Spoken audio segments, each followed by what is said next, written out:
The Story of a Stuffed Elephant. Chapter 6. A Dangerous Slide. Anxious as the nodding donkey was to help his friend the stuffed elephant, nothing could be done, for the rope had suddenly been pulled up, taking the elephant with it, and there he swung, dangling to and fro, the coil of the rope getting tighter and tighter around his neck, choking the poor toy. "Oh, I know all the stuffing will be squeezed out of me. I just know it will," sighed the elephant. "Then I look like a balloon with all the air out of it. Oh dear!" "Can't you get yourself loose?" asked the donkey. "I wish I could climb up and help you, but I can't." "And I'd help you, for I am a good climber, only I can't get off my stick. I'm fastened on tight just now," chattered Herbert's monkey. "Well, something will have to be done if I am to be saved," called the elephant, of course not speaking loudly enough for the children in another part of the barn to hear. Archie and his friends were still having fun sliding down the slippery hay, and they were making a great deal of noise. But you know how it is yourself. You often get tired of playing one game and want to go to another. It was this way with Archie and his friends. They slid and slid and slid on the hay until they had had enough of it. Then Elsie said, "Let's go back and get our playthings. I want to see my Christmas dolly." Back to where they had left the toys trooped the children, and Archie, who ran ahead, was just in time to see his stuffed elephant swaying on the rope that was choking him. "Oh, look! Look at my elephant!" cried Archie. "He's hung on a rope. Oh, he'll be killed! Oh, dear!" "Run and grab him! Down! Pull him down!" shouted Joe. Archie ran, but by this time the rope was pulled up still farther, and the elephant was so far above the barn floor that even Herbert, who was taller than Archie, could not reach the plaything. "Oh, stop!" cried Archie. "Stop hurting my nice elephant! Rope!" Archie's voice was loud and clear. Suddenly the rope which had been winding up around the big wheel came to a stop, and a voice called, "What's the matter down there? Are any of you children hurt?" "Oh, that's Jake!" exclaimed Elsie. "It's our man Jake!" "What's the trouble there, Archie?" Jake asked. He was somewhere in the loft of the barn. "It's my elephant," Archie answered, trying to keep from crying. "My nice stuffed Christmas elephant. He's hanging on a rope." "On a rope?" exclaimed Jake. "Do you mean this wheel rope that I use to hoist up bags of oats to the bin here? Is it that rope?" "I don't know, but it's some rope," Archie answered. "Can't you save my elephant?" "Of course I can," called Jake. "Don't worry. Your elephant isn't alive. Choking with a rope can't hurt him." "Yes, it can too," insisted Archie. "It can choke all the stuffing out of him and make him flat like a pancake." "Well, yes, that might happen," admitted Jake. "But I didn't know any of your toys were tangled in the hoisting rope, or I would not have pulled it. Wait a minute now, and I'll turn the wheel the other way and let your elephant down to you." Slowly the big wheel turned in the other direction, and the end of the rope that was about the elephant's neck dropped toward the barn floor. The elephant also began slowly to come down. "Thank goodness," said the toy to himself. "I could not have stood being hanged much longer. I'm glad it's over." and it was over a moment later when Archie could reach up, take the loop of rope from around his plaything's neck, and set the elephant down on the barn floor. "How did it happen?" asked Jake. "He came down out of the loft, or place where he stored the bags of oats. The oats were hauled to the lower floor of the barn. There a rope was put around each bag, and it was lifted to the upper floor, where it was stored in a bin. The lifting rope went around a big wheel, acting like a dumbwaiter in some houses.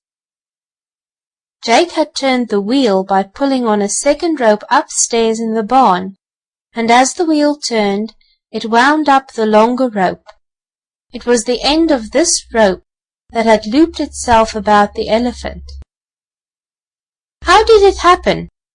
asked Jake again. "I don't know," Archie replied. "I left my elephant here when I went to slide down the hay. When I came back, he was on the rope." "Some of you children must have left the elephant too near the end of the rope," said Jake. "When I wound it up, the elephant became tangled in a loop, and of course he was lifted up." "Nope. We didn't any of us leave the elephant near the rope, did we?" asked Archie of his little friends. "Nope," they all answered. "Well, that's queer," said Jake. "That elephant never got on the rope by himself, I'm sure." But that is just what the elephant did, as we know. "Anyhow, I'm glad he's all right now," said Archie, as he looked carefully at his new toy. "None of the stuffing came out." But it might have, if the elephant had been left hanging much longer on the rope. Finding that everything was all right, and that none of the children was in danger, Jake went back to the oat bin. There was a long chute or slide from the upper bin to a box on the first floor of the barn, and the oats came rushing down this slide when a door in the top bin was opened.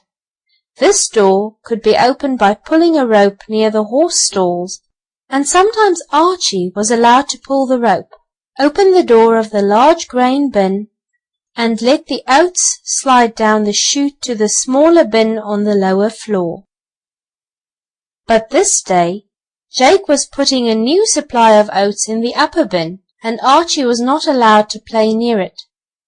The little boy and his friends soon began having more fun with their Christmas toys, giving the clown and smaller dolls rides on the back of the stuffed elephant. Thus Christmas passed. New Year's came, and the elephant lived and was happy in Archie's home. The elephant did not often think of Mr. Mugg and his daughters Geraldine and Angelina. He liked it much better, did the elephant, in Archie's house than in the store. Of course, the toy store was a jolly place, but no boys or girls were permitted to play with the toys. They were there for sale, and could only be played with after being bought and taken home. So the elephant was glad he belonged to Archie, who was a boy that took very good care of his playthings. Nearly every day Joe, Dick, or Arnold would come over to see Archie, bringing their playthings, and in this way the elephant met many friends whose adventures are related in the other books of this series.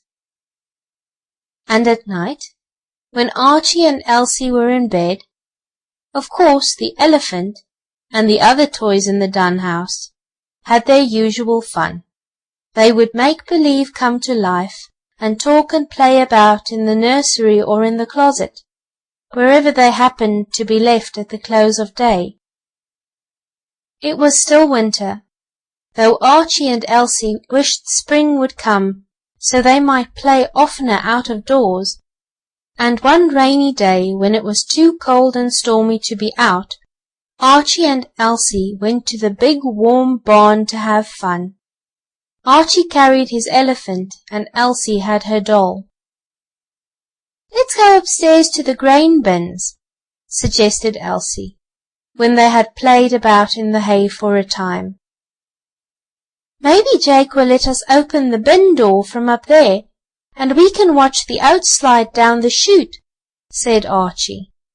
"I like to watch the oats slide." "So do I," Elsie admitted. The grain bin was so built that the door of the chute could be opened from above or below.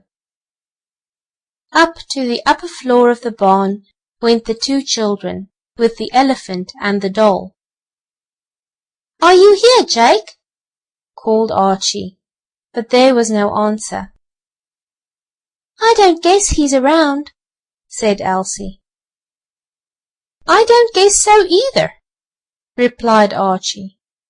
"But I don't guess he'd care if I let down some oats. I looked in the lower bin and there's hardly any there. I'm going to let some down the chute."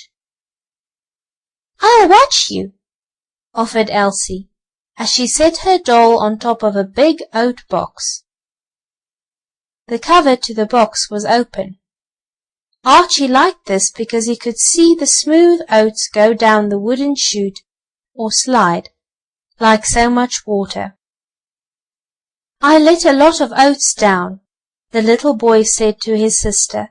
He placed his elephant on the edge of the bin, near the doll. Then Archie pulled on the handle that opened the door. It was hard work, for the oats pressed against the door.